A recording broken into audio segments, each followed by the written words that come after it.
Nós saudamos a todos com a paz do Senhor Jesus. Estamos no programa Israel e a Igreja, falando de Jerusalém.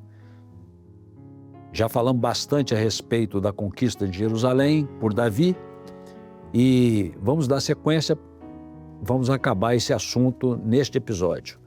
Nós vimos aqui que Davi, ele conquista Jerusalém e leva para lá a Arca da Aliança. O Senhor volta a ser o centro da vida espiritual de Israel. Na época de Saul, o reino ficou espiritualmente totalmente desorganizado, totalmente fora da presença do Senhor. O centro passou a ser Saul. O reino de Israel perdeu a espiritualidade. Então Davi reconstitui todos esses atos. Primeiramente, conquistando Jerusalém, um lugar onde ele foi levado por revelação. Então, Jerusalém, a cidade de Deus, ela foi conquistada por revelação e Deus levou Davi, revelou a Davi que este é o lugar que ele havia separado para colocar o seu nome. Moisés havia também profetizado a respeito deste lugar. Então, Davi conquista Jerusalém, leva a Arca da Aliança para Jerusalém, reestabelece o culto perfeito a Deus. E agora, pela primeira vez e de primeira mão, ele escolhe o louvor no culto. Então o culto, desde o Velho Testamento, porque o Velho Testamento também tinha orientação de um culto divino através do tabernáculo. Era a palavra, em primeiro lugar, o sacrifício, né? A primeira coisa, né? Quando se entra no templo, a primeira coisa é o altar dos sacrifícios, né? Porque sem o perdão dos pecados, ninguém tem acesso a Deus, é a primeira coisa. As outras bênçãos vêm depois.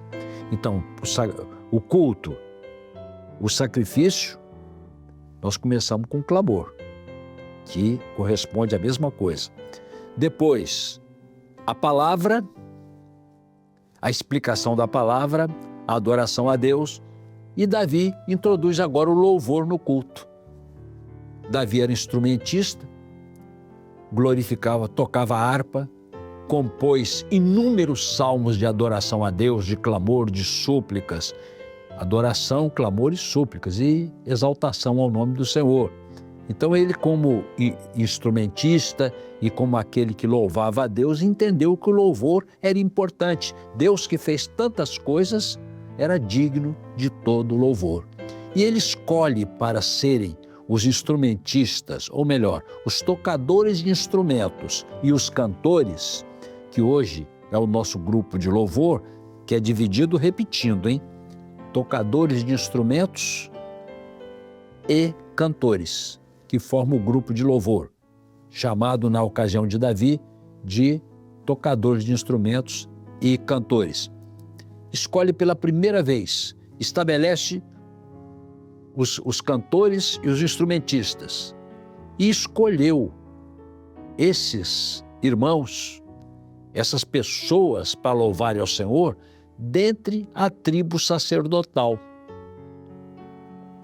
Ele teve entendimento que para a alta ministração do culto era necessário que fossem usados servos com especial preparo, próximos de Deus, como os da tribo sacerdotal. Ressaltam nesta passagem as condições fundamentais para o louvor a Deus, quais sejam cantado e tocado pelos levitas da tribo sacerdotal, que tinham unção e intimidade por Deus, e não por qualquer instrumentista ou cantor. Localizados na cidade de Jerusalém, local escolhido por Deus para louvor e sacrifícios, significando a qualidade de sua vida espiritual. A Arca da Aliança, significando que a aliança com Deus foi restaurada, e o templo, o culto restaurado. Após tais atos, Davi compõe o cântico de ação de graças que findou em 1 Crônicas 16:36. E logo no verso seguinte, deixa ao cargo dos levitas a ministração do louvor. O texto diz assim: então Davi deixou ali, diante da arca do concerto do Senhor, a Asaf e a seus irmãos para ministrarem continuamente perante a arca, segundo se ordenara para cada dia. 1 Crônicas 16:37. Falamos já que esse cântico, essas ações de graças, foram repassadas a alguns salmos. Nessas condições, havia um perfeito louvor ao Senhor, o que deve ser observado por todos aqueles que se chegam ao templo de Deus para adorá-lo. A eira de Araúna, lá nesse lugar, houve um ato de Davi que desagradou ao Senhor. Aliás, eu falei aqui da eira de Araúna, mas vou voltar a falar mais adiante, que é um lugar onde houve um ato realmente maravilhoso.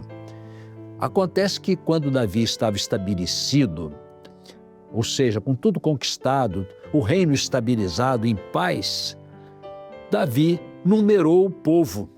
Ele queria saber a potência militar que tinha em suas mãos. Uma espécie de vaidade.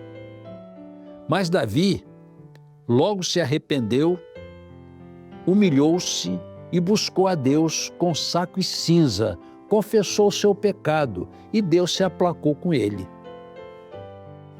O texto bíblico diz assim: e vendo Davi ao anjo que feriu ao povo, falou ao Senhor e disse: eis que eu sou o que pequei, e eu o que iniquamente procedi. Porém estas ovelhas que fizeram? Seja, pois, a tua mão contra mim e contra a casa de meu pai. 2 Samuel, capítulo 24, verso 17. É muito relevante atentar para esse ato que muito agradou a Deus, quando Davi se arrepende do que fez de forma muito determinada e se humilha com saco e cinza.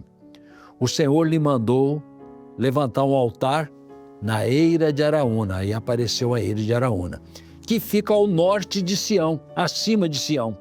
Não foi Davi que escolheu o lugar, mas o Senhor. Davi numera o povo, queria saber a potência, a pujança da obra nos seus dias. Então, ele manda numerar o povo, e tinha mais de 1 milhão de guerreiros. O Senhor desagradou, porque o Senhor disse que multiplicaria o seu povo como as areias da praia do mar, como as estrelas do céu. Davi tinha méritos maravilhosos, mas foi uma vaidade. Ele foi feito rei pelo Senhor, o Senhor o tirou da malhada das ovelhas. Embora que ele tivesse muitos méritos, tudo que ele tinha foi o Senhor que deu. Então o Senhor desagradou, porque ele não precisava ficar fazendo conta, porque Deus é que deu tudo.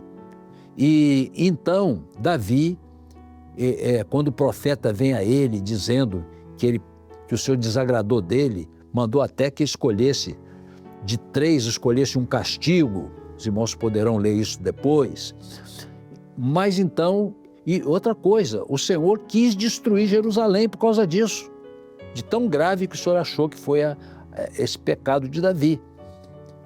Mas Davi se arrepende, veste de saco e cinza, coisas que os reis tinham vergonha de fazer, mas ele nem pensou 2 vezes.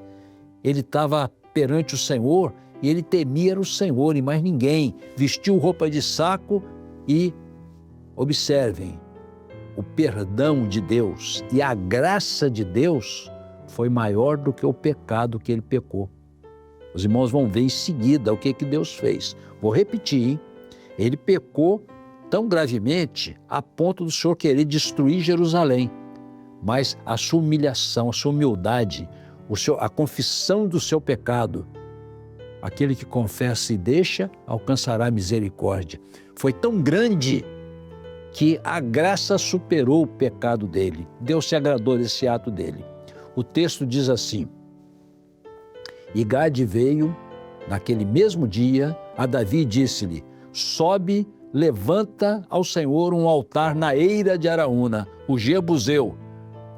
2 Samuel, capítulo 24, verso 18. observa-se dentro da região de Jerusalém um príncipe jebusita chamado Araúna, que cedeu o terreno para Davi sacrificar ao Senhor, denotando a presença ainda de jebuseus na região, significando que tinha bênçãos para conquistar. Após a conquista da fortaleza de Sião, havia ainda um lugar reservado para o lugar do templo, que estava guardado por Araúna, o jebuseu, até a chegada de Davi.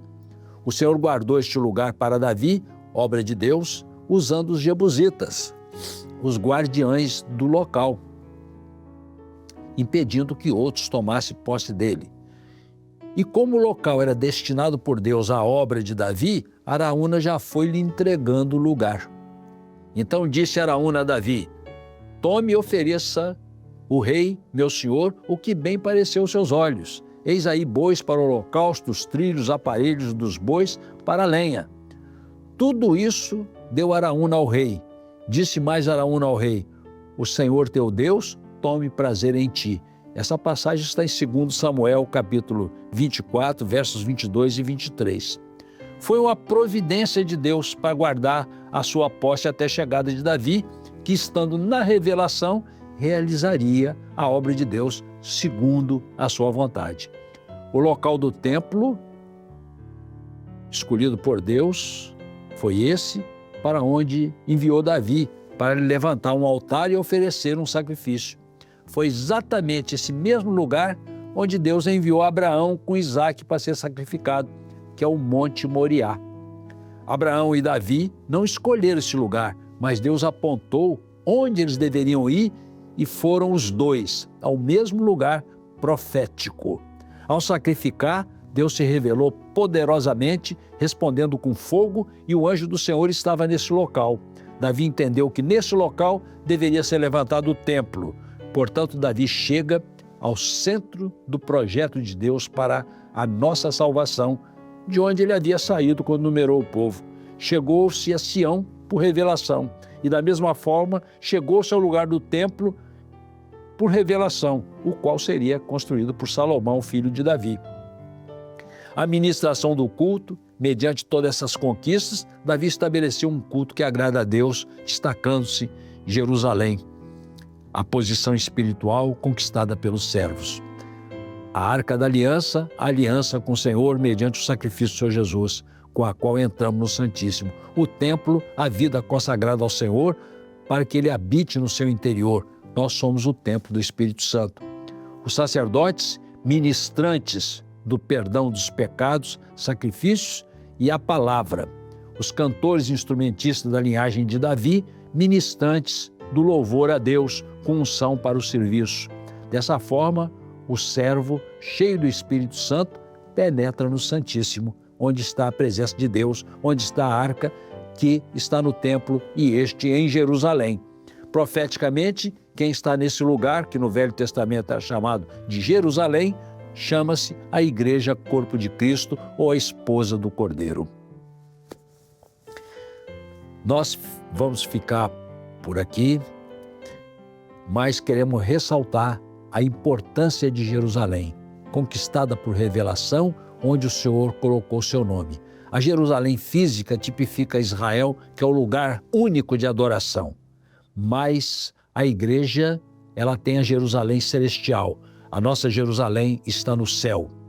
Quando a mulher samaritana teve um encontro com o Senhor Jesus, Jesus foi ao encontro dela, chegou um momento do diálogo que Jesus disse assim: mulher, crê-me que a hora vem em que nem neste monte, nem em Jerusalém adorareis o Pai. Vós adorais o que não sabeis, nós adoramos o que sabemos, porque a salvação vem dos judeus. Mas a hora vem, e agora é, em que os verdadeiros adoradores adorarão o Pai em espírito e em verdade, porque o Pai procura a tais que assim o adorem. Deus é espírito e importa que os que o adorem em espírito e em verdade. João, capítulo 4, versos 21 a 24. O culto que agrada a Deus é aquele em que todos estão no espírito. A igreja, especialmente seus ministrantes, quais sejam pastores, diáconos, instrumentistas, cantores, demais membros do corpo, Saindo-se dessa posição, volta-se à condição de religiosos tradicionais, chamados pelos jebuseus ou pelo mundo de cegos e coxos. Assim apresentamos Jerusalém, agradecemos a presença de todos e que nós possamos colocar o coração na obra do Senhor, tipificada por Jerusalém. A paz do Senhor a todos.